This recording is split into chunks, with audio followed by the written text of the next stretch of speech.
मैं उस टॉपिक को इतने बेसिक से लेने वाला हूँ कि आपको आज के बाद इस टॉपिक में कोई प्रॉब्लम नहीं आएगी। ये मेरी श्योरिटी है। बस कंडीशन ये रहेगी, मैं जो आपको कंसेप्ट बता रहा हूँ, जो चीज़ें मैंने एक्सप्लेन की हैं आपको, वो पूरी की पूरी आप सुनेंगे, समझेंगे और उनका यूज़ करेंगे। और ये डरना नहीं है कि हमने आज से पहले पढ़ाई नहीं की, ये टॉपिक हमें नहीं आता, इसके कंसेप्ट हमने नहीं सीखे। कोई बात नहीं सीखा है तो कोई बात नहीं, लेकिन आज के बाद ये प्रॉब्लम नहीं आने वाली। ये पूरा 1 घंटा 40 मिनट जो भी है, 1 घंटा या 40 मिनट जो भी आपकी है, वो मुझे दीजिए। मैं आपका इसका जो डर बना हुआ आपके दिल में पूरी तरह से खत्म कर दूंगा आज। बिल्कुल इतने बेसिक से पढ़ेंगे, इतने बेसिक से आपने कभी नहीं पढ़ा होगा, सोचा भी नहीं होगा। कौन सी चीज को क्या बोलते हैं, क्या होता है, इनडायरेक्ट स्पीच क्या होता है, पूरी कहानी आज आपको मैं डिटेल से बताने वाला हूं। तो आजा बेटा पढ़ना शुरू करते हैं। सबसे पहली चीज, डायरेक्ट से इनडायरेक्ट बनाना। क्या कहते हैं हम? डायरेक्ट से इनडायरेक्ट के पास में आना। ये होता क्या है डायरेक्ट और इनडायरेक्ट? डायरेक्ट का मतलब होता है किसी पर्सन के द्वारा कही गई बात, और इनडायरेक्ट मतलब किसी के द्वारा कही गई बात को दोबारा से रिपीट करना। फॉर एग्जाम्पल, जैसे मैंने किसी एक्टिविटी के लिए आपको कहा, मैंने आपको किसी एक्टिविटी के लिए कहा और उस एक्टिविटी को आपने अपने दोस्त को बताया, तो मैंने कहा तो वो डायरेक्ट हो गया, और आपने जब उसी बात को, उसी थॉट को रिपीट किया अपने दोस्त के, अपने फ्रेंड के सामने, तो वो क्या हो गया? इनडायरेक्ट। मतलब किसी एक के द्वारा कही गई बात को वापस से रिपीट करना इनडायरेक्ट होता है। समझ में एक बात? इनडायरेक्ट में क्या होता है, हमारे पास में 2 सेंटेंस होते हैं। एक सेंटेंस सबसे पहले इधर होगा, एक सब्जेक्ट होगा, उसकी वर्ब होगी और उसका ऑब्जेक्ट होगा। फिर यहां कोमा आएगा, यहां इन्वर्टेड कोमा आएगा, और उसमें एक सब्जेक्ट होगा, फिर एक ऑब्जेक्ट, सॉरी वर्ब होगा, और वर्ब के बाद में आपको ऑब्जेक्ट मिल जाएगा, और यहां ये इन्वर्टेड कोमास में बंद होने वाला है, और ये फुल स्टॉप। ये 2 सेंटेंस हो गए। इस जो इन्वर्टेड कोमा के बाहर जो सेंटेंस होता है ना, इस सेंटेंस को बोलते हैं हम रिपोर्टिंग वर्ब। क्या बोलते हैं इसे? Reporting verb. और जो इन्वर्टेड कोमा में क्लोज होता है, बंद होता है, इसको हम बोलते हैं रिपोर्टेड स्पीच। ये सेंटेंस कैसे होते हैं देखो, यहां एग्जांपल लेते हैं। Ram said to Sita. Ram said to Sita he is waiting for you।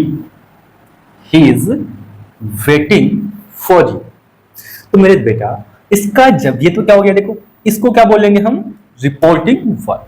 यहां देख बेटा, ये सब्जेक्ट हो गया, ये वर्ब हो गई, ये ऑब्जेक्ट मिल गया, तो ये क्या हो गया? Reporting verb. इन्वर्टेड कोमा के बाहर जो सेंटेंस होता है ना, उससे हम बोलते हैं क्या? Reporting verb. और इन्वर्टेड कोमास में जो क्लोज होता है, बंद होता है, इससे बोलते हैं हम क्या? Reported speech. ये दोनों बातें समझ, बार बार क्यों बोल रहा हूं मैं? क्योंकि जब भी मैं आपके सामने बोलूंगा रिपोर्टिंग वर्ब, तो आपके दिमाग में ये वाला सेंटेंस आना चाहिए। जब भी मैं कहूं रिपोर्टेड स्पीच, तो आपके दिमाग में आना चाहिए ये वाला सेंटेंस। क्योंकि आगे मैं बार बार तो बोलूंगा नहीं कि फर्स्ट सेंटेंस, सेकंड सेंटेंस, बार बार ये चीज तो बोलूंगा नहीं। और जो हम लिखेंगे वो सारी बातें भी हम कुछ इसी तरह से लिखेंगे। रिपोर्टिंग वर्ब में ये चेंज होगा, रिपोर्टेड स्पीच में ये चेंज होगा। तो आपके दिमाग में क्या आना चाहिए? जब भी मैं इस वाले रिपोर्टेड स्पीच बोलूं, तो आपको ये सेकंड सेंटेंस याद आना चाहिए, सर इसमें चेंज करने के लिए बोल रहे हैं। और जब भी मैं रिपोर्टिंग वर्ब बोलूं, तो आपको याद होना चाहिए, सर इस वाले सेंटेंस की बात कर रहे हैं। तो देखो इसमें क्या क्या चेंज होगा वो देखते हैं। तो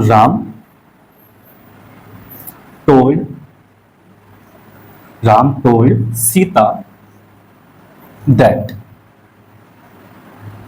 Ram told Sita that he was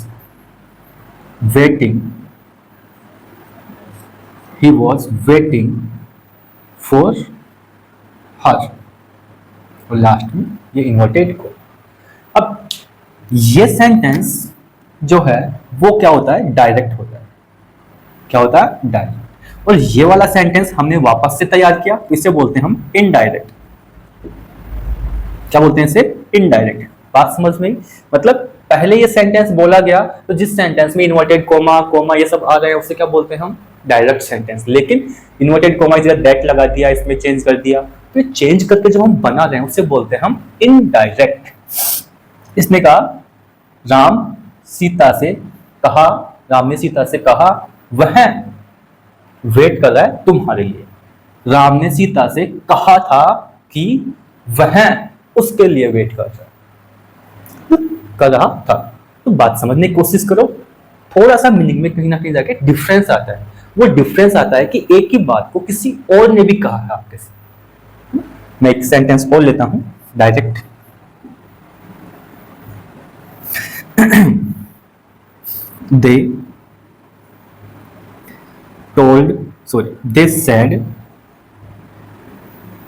they said to me we came here yesterday।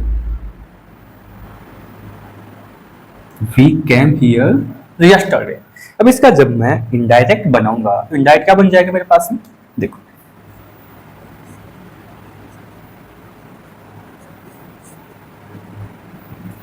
क्या बन जाएगा? देखो बेटा, दे told me that, वी में चेंज हो जाएगा दे। ये चेंज क्या हो रहा है, क्यों हो रहा है, सारी बातें बताऊंगा। They had come there the previous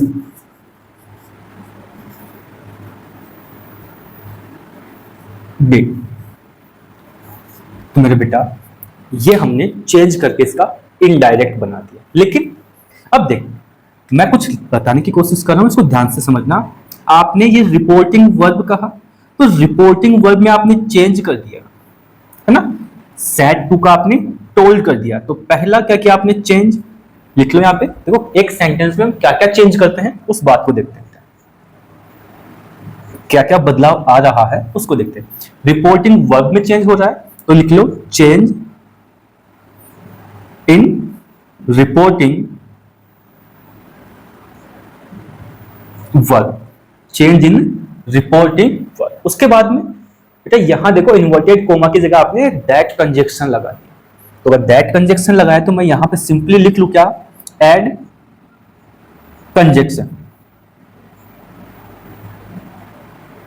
add conjunction. उसके बाद में देखो आपने यहां पे वी था, वी का क्या कर दिया? दे। तो प्रोनाउन का चेंज भी हो रहा है इसमें, तो इसमें लिख लो change in pronoun. Change in pronoun, तीन चेंज हो गए बेटा।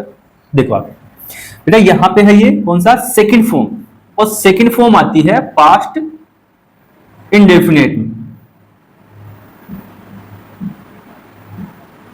पास्ट इंडेफिनिट में आती है, तो इस पास्ट इंडेफिनिट को आपने हैड के साथ थर्ड फॉर्म में चेंज कर दिया भाई, और हैड प्लस थर्ड फॉर्म का आती है पास्ट परफेक्ट में, तो टेंस भी चेंज हो रहा है। सो यहां पे आगे लगा के लिख लो चेंज इन टेंस। इसके बाद बेटा आपने हियर का दियर कर दिया और यस्टरडे का द प्रीवियस डे कर दिया। इसका मतलब कुछ ऐसे वर्ड्स भी होंगे जिनमें हम चेंज करना सीखेंगे, तो लिख लो इसमें क्या? Change in some words. तो मेरे मुन्ना एक बात बता मुझे, कितने चेंज हो गए? सर ये पहला, ये दूसरा, ये तीसरा, ये चौथा और ये पांचवा। अगर किसी सेंटेंस में ये 5 चेंज अगर आपको आते हैं, ये पांचों चेंज अगर आपको अच्छे से आते हैं, तो आप किसी भी सेंटेंस का डायरेक्ट से इनडायरेक्ट बना सकते हैं। अब इन पांचों की पांचों चीजों को हम वन बाय वन सीखने की कोशिश करेंगे। कब किसमें क्या चेंज होने वाला है ये हमें सीखना है, तो सीखना स्टार्ट करते हैं। तो लगाओ अपनी पहली heading, change in reporting verb. Change in reporting verb. बहुत ज्यादा आसान टॉपिक है, डिफिकल्ट नहीं है, इस बात को दिमाग से निकाल देना कि भाई सर डिफिकल्ट टॉपिक है, बहुत इजी टॉपिक है। बस तुम लोगों के दिमाग में कचरा भरा पड़ा रहता है, अंग्रेजी तो बहुत ही मुश्किल है, लेकिन 2% की लैंग्वेज नहीं है, 2% की लैंग्वेज नहीं है। इससे डिफिकल्ट तो हमारी हिंदी और संस्कृत है, इससे कहीं ज्यादा डिफिकल्ट तुम्हारी हिंदी और संस्कृत वाली लैंग्वेज है। कैसे? हिंदी आप बचपन से बोलते भी हो, आपके एनवायरनमेंट में बोली जाती है, फिर भी क्या पूरी तरह से सीख पाए? आप 30-40% हिंदी भी नहीं सीख पाए।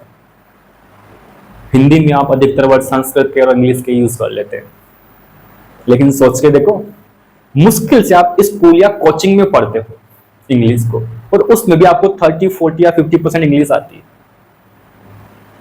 तो अपनी लाइफ पे छोटा सा पार्ट दिया इंग्लिश सीखने में हमने, बहुत ही कम इंग्लिश सीखने के लिए, फिर भी आपको इतनी इंग्लिश आती है। और हिंदी सीखने के लिए अपनी लाइफ का लगभग 50% पार्ट इन्वेस्ट कर दिया आपने, फिर भी हिंदी नहीं आती आपको ठीक से, फिर भी वो पढ़नी पड़ती है आपको। तो यहाँ देख बेटा, इसीलिए बोल रहा हूँ अंग्रेजी बहुत ज्यादा आसान है।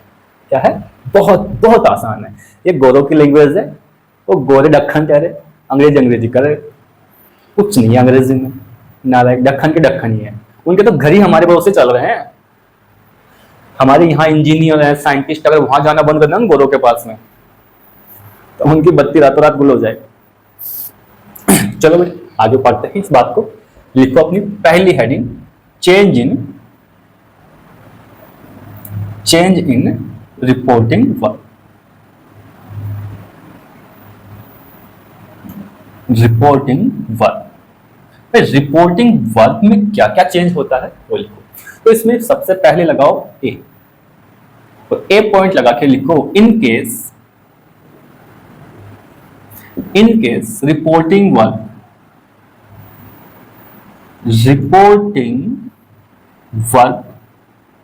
In present. रिपोर्टिंग वर्क क्या होगी? प्रेजेंट में होगी ना, तब उसमें क्या चेंज होगा तो वो देखो। तो सिंपल सी बात है, रिपोर्टिंग वर्क प्रेजेंट में होगी तो रिपोर्टिंग वर्क में आने वाला है से या फिर सेज। इसके बाद में इधर लिख लो, यहां पे सेज या सेज टू या फिर से टू। तो से का तो बेटा से ही रहने वाला है ना, सेज का आपको सेज ही करना है। लेकिन जब इनके साथ में टू ऐड हो जाए, तो से का तो क्या करना, सेज टू का क्या करना है? टेल्स करना है। क्या करना है? टेल्स करना है मेरे मुन्ना, और से टू का टेल करना होगा। आई बात समझ में? लेकिन ये एक्टिविटी कब करेंगे हम? तो यहाँ पे नोट लगा के लिख लो कि से का से कब रखेंगे, सेज का सेज कब करेंगे, सेज टू का टेल्स कब करेंगे, और से टू का टेल कब करेंगे। ये बात आप नोट लगा के लिख लो। क्या? Sentence of the sentence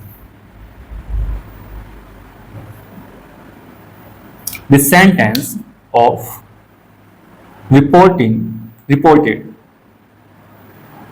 reported speech. The sentence of reported speech is affirmative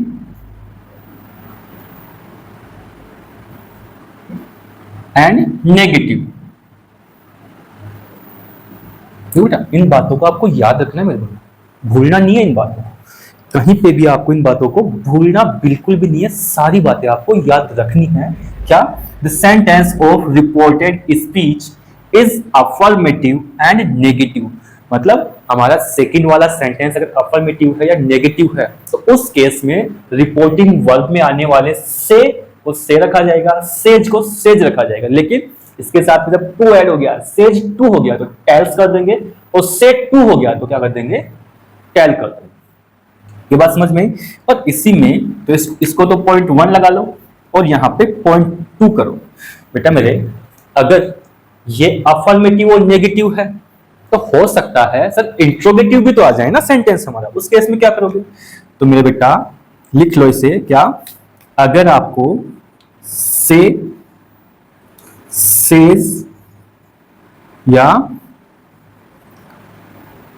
से टू और सेज टू देखने को मिलता है, तो आप क्या करोगे, इसका आस्क करोगे। क्या करोगे, आस्क। और आस्क कब करोगे वो देख लो बेटा।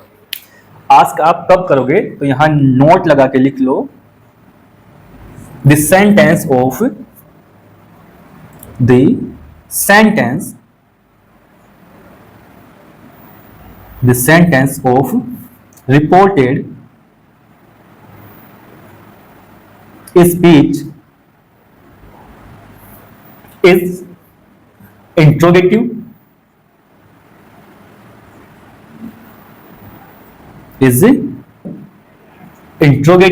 and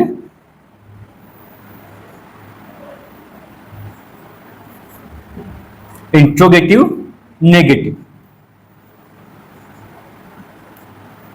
इंट्रोगेटिव नेगेटिव, वापस से देख लो बेटा एक बार, पूरे को मैं वापस बता रहा हूँ, पूरा कंप्लीट एक्सप्लेन कर रहा हूँ वापस से। मैंने कहा पहला पॉइंट, जब रिपोर्टिंग वर्ब में हम चेंज करेंगे, रिपोर्टिंग वर्ब में क्या चेंज होगा कि in case reporting verb in present, कि रिपोर्टिंग वर्ब प्रेजेंट में होने से मतलब है कि रिपोर्टिंग वर्ब में आपको से, सेज, सेज टू या से टू देखने को मिलेगा। अगर ऐसा होता है तो उसे रिपोर्टिंग वर्ब प्रेजेंट में मानी जाती है। तो यहां से का सेज रखोगे, सेज का सेज करोगे, सेज टू का टेल्स करोगे, से टू का टेल करोगे। लेकिन ये कब होगा, जब आपकी reporting verb, sorry reported speech का सेंटेंस, किसका, रिपोर्टेड स्पीच का सेंटेंस अफर्मेटिव या फिर अफर्मेटिव के साथ में क्या हो, नेगेटिव, उस केस में हम क्या करेंगे, ये वाला चेंज करेंगे। लेकिन ये वाला चेंज कब करोगे, सबका मिला के आस्क करना है, कब करोगे, जब आपकी रिपोर्टेड स्पीच का जो सेंटेंस है, जब आपके रिपोर्टेड स्पीच का सेंटेंस है वो क्या होगा, इंट्रोगेटिव या इंट्रोगेटिव नेगेटिव। उस केस में आप क्या करोगे, इसे से टू, सेज या सेज टू, चारों का क्या करना है, आपको आस्क करना है। ये बात समझ में आई होगी, इसे याद रखना है, भूलना नहीं है बिल्कुल भी। चलो आपने कॉपी किया होगा तो मैं इसे रफ करता हूं। अब देखो, रिपोर्टिंग वर्ब प्रेजेंट में हुई तो पास्ट में भी तो हो सकती है ना। रिपोर्टिंग वर्ब अगर प्रेजेंट में है तो रिपोर्टिंग वर्ब पास्ट में भी हो सकती है, हो सकती है, नहीं हो सकती। तो लिख लो सेकंड पॉइंट लगा के, पॉइंट बी, और बी पॉइंट में क्या करोगे, in case reporting verb in past, अगर रिपोर्टिंग वर्ब आपकी क्या हो, पास्ट में होगी, तो आपको क्या क्या चेंज करना होगा उसमें, उस बात को तो यहां पे सिंपल से बेटा फर्स्ट पॉइंट लगा के लिखो, the sentence of the sentence of reported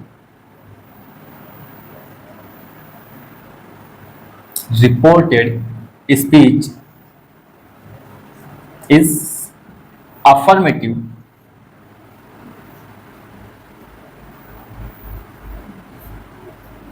and negative।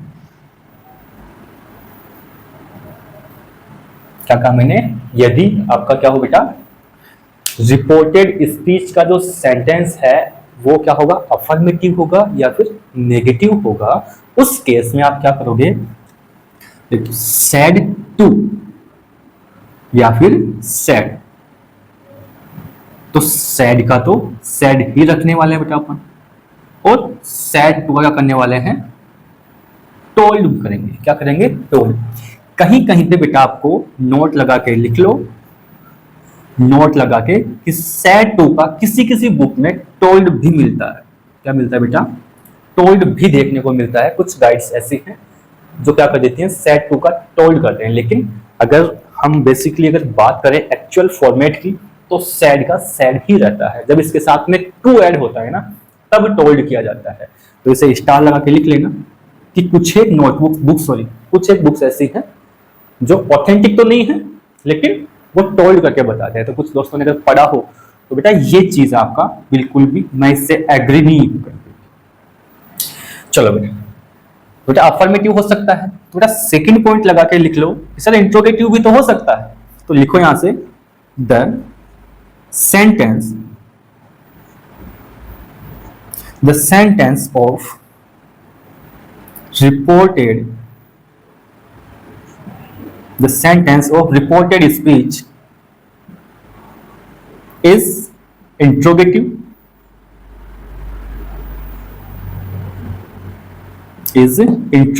and interrogative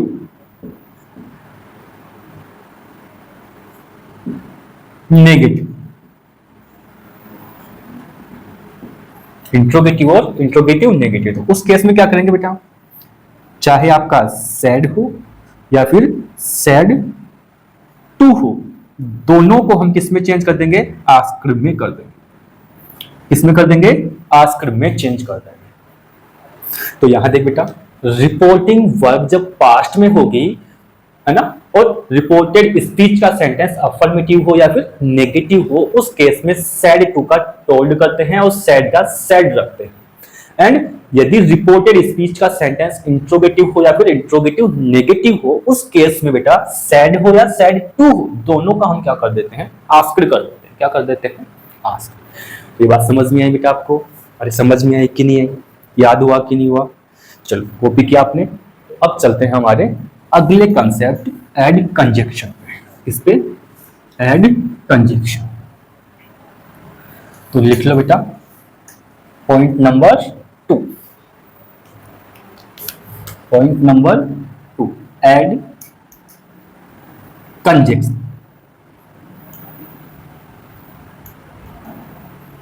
add conjunction, अब कंजक्शन क्या, कौन सा ऐड करेंगे, क्या करेंगे, क्या नहीं करेंगे, तो बेटा उसमें लगाओ सबसे पहले point A, sentence of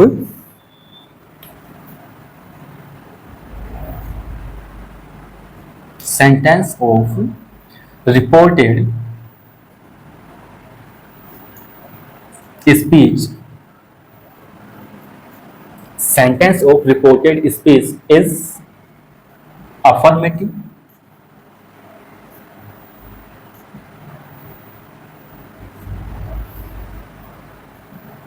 and negative.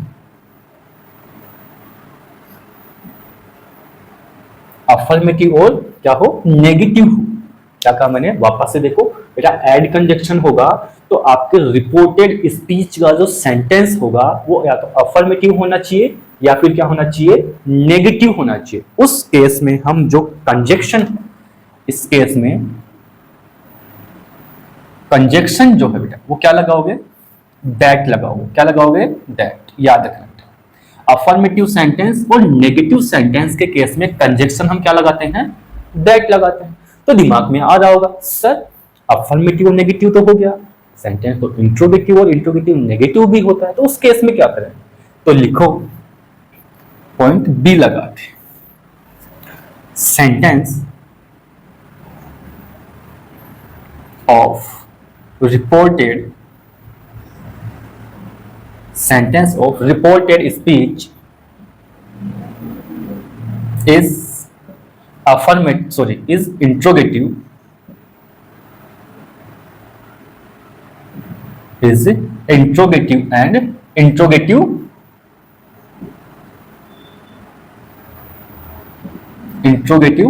Negative.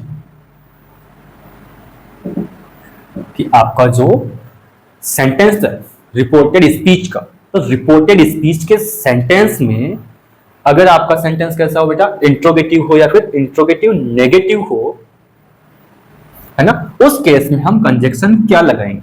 तो बेटा इसके लिए आपको एक बात समझनी पड़ेगी, वो क्या, कि हमारा इंट्रोगेटिव सेंटेंस है बेटा, इंट्रोगेटिव सेंटेंस है वो दो टाइप से बनाया जाता है। कितने टाइप से बनाते हैं बेटा, दो टाइप से बनाते हैं। पहला किससे, बाई हेल्पिंग वर्ब, और एक बनाते हैं हम किससे बेटा, बाई WH वर्ड बनाते हैं। भाई हम WH वर्ड कौन कौन से, जैसे वॉट है, वाई, ऐसे आप जानते हो सारे। तो WH वर्ड से इंट्रोगेटिव सेंटेंस बनाते हैं या फिर हेल्पिंग वर्ब। हेल्पिंग वर्ब में क्या होता है बेटा, यस और नो वाले क्वेश्चन पूछते हैं, यस और नो, ठीक है। लेकिन जब हमें क्या होता है बेटा, डिटेल कंप्लीट एक्सप्लेनेशन चाहिए, क्या चाहिए बेटा, कंप्लीट एक्सप्लेनेशन चाहिए, है ना। उस केस में हम क्या करते हैं, WH वर्ड से क्वेश्चन बनाते हैं, समझ गए। तो मेरे मुन्ना यहां देख, तो हेल्पिंग वर्ब वाले केस में जो हम कंजक्शन लगाएंगे, क्या कहा मैंने, हेल्पिंग वर्ब वाले केस में जो कंजक्शन हम यूज करेंगे वो क्या होगा, इफ। एक वेदर भी होता है, बट हमें केवल एक ही याद रखना है, दोनों के चक्कर में पढ़ना ही नहीं है, केवल इफ याद रखना है। और जब WH वर्ड आएगा, क्या कहा मैंने, WH वर्ड वाले में जो कंजक्शन लगाएंगे, क्या करेंगे बेटा, कंजक्शन लगाएंगे, वो कंजक्शन क्या होगा, सेम WH वर्ड। मतलब बात को समझना बेटा, क्या कह रहा हूं मैं, कि जब हमारा interrogative sentence by WH word design किया गया, इंट्रोगेटिव सेंटेंस हमारा बाय WH वर्ड डिजाइन किया गया हो, उस केस में हम क्या करेंगे, कंजक्शन, वो WH वर्ड जो सेंटेंस में दे रखा है ना, वो सेम वो का वही WH वर्ड यूज कर ले। लेकिन अगर आपका इंट्रोगेटिव सेंटेंस किससे बनाओ, हेल्पिंग वर्ब से बना हुआ हो, उस केस में हम कंजक्शन क्या लगा देंगे, हमारा इफ यूज करेंगे। देखो समझो इस बात को पूरी तरह से। ये हमारा सेकंड पॉइंट था जो हमें पढ़ना था आज। 2 पॉइंट आज हमने पढ़ लिए। अब इसके बाद में हमारा बचा हुआ है क्या, टेंस का चेंज, और टेंस के बाद में हमें क्या पढ़ना होगा, स्पेशल वर्ड्स का चेंज और प्रोनाउन का चेंज। तो प्रोनाउन का चेंज तो आज ही पढ़ लेते हैं, है कि नहीं। तो लिखो बेटा, लगाओ हेडिंग अपनी, third heading, change in pronoun. तो लिखो नंबर 3 हेडिंग लगा के, फिर 2 को अगली क्लास में सीख लेंगे और फिर फटाफट हमारी प्रैक्टिस को करें। सारी चीजें याद करके हम फटाफट से जल्दी जल्दी सारी की सारी कहानियां पढ़ के एकदम से और चलेंगे आगे वाले क्वेश्चन। तो आओ बेटा, लगाओ नंबर 3, लिखो चेंज इन प्रोनाउन। अब बेटा प्रोनाउन को हम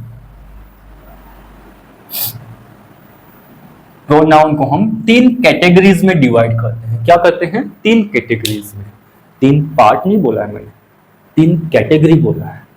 प्रोनाउन को हम 3 कैटेगरीज में डिवाइड करते हैं, पार्ट नहीं बोला है बेटा, पार्ट अलग हो जाएंगे, कैटेगरी अलग हो जाएंगे, है ना। तो पहला कौन होता है हमारा, फर्स्ट पर्सन। फर्स्ट पर्सन को हम स्पीकर भी बोलते हैं। क्या बोलते हैं, स्पीकर भी बोलते हैं। और ये होता है कौन, आई और वी। क्या कहा मैंने, प्रोनाउन की 3 कैटेगरी होती है बेटा। कितनी होती हैं, 3 कैटेगरी। 3 कैटेगरीज में पहली कौन होती है बेटा, फर्स्ट पर्सन। फर्स्ट पर्सन को स्पीकर भी बोला जाता है। और स्पीकर कौन होता है, आई और वी। स्पीकर वो बजने वाला नहीं बेटा, किसी बात को कहने वाला। जैसे अभी मैं कह रहा हूं, आप सुन रहे हैं, तो मैं कह रहा हूं ना, तो मैं क्या हूं, फर्स्ट पर्सन। और फर्स्ट पर्सन को हम आई और वी से इंडिकेट करते हैं। इसके बाद आता है बेटा कौन सा, सेकंड पर्सन। सेकंड पर्सन ये किसी भी बात को सुनने वाला होता है और इसको बोलते हैं हम क्या, यू बोलते हैं बेटा। क्या बोलते हैं, यू। इसके बाद में आता है बेटा कौन, थर्ड पर्सन। कौन सा, थर्ड पर्सन। और थर्ड पर्सन में क्या होता है बेटा, non active person. Non active person में कौन कौन आते हैं बेटा, यहां देख लो कौन कौन आता है। अब जो बच गए, ही, सी, इट, दे, या किसी का नेम हो या फिर वन हो, और बेटा, है ना। तो ये क्या होते हैं बेटा, थर्ड पर्सन। अब बात आ गई सर फर्स्ट पर्सन में जो चेंज होगा, है ना, रिपोर्टेड स्पीच में आने वाले जो फर्स्ट पर्सन है बेटा, उसमें जो चेंज होगा वो रिपोर्टिंग वर्ब के सब्जेक्ट के अकॉर्डिंग होगा। तो मैं यहां लिख लूं, इसमें जो चेंज होगा वो क्या होगा, change in, change according to लिखो, change according to subject of reporting verb. Second person है तो सेकंड पर्सन में होगा बेटा चेंज अकॉर्डिंग टू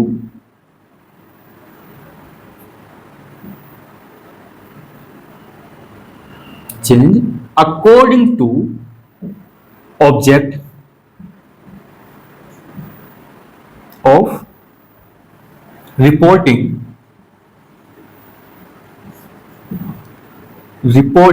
वर्ब।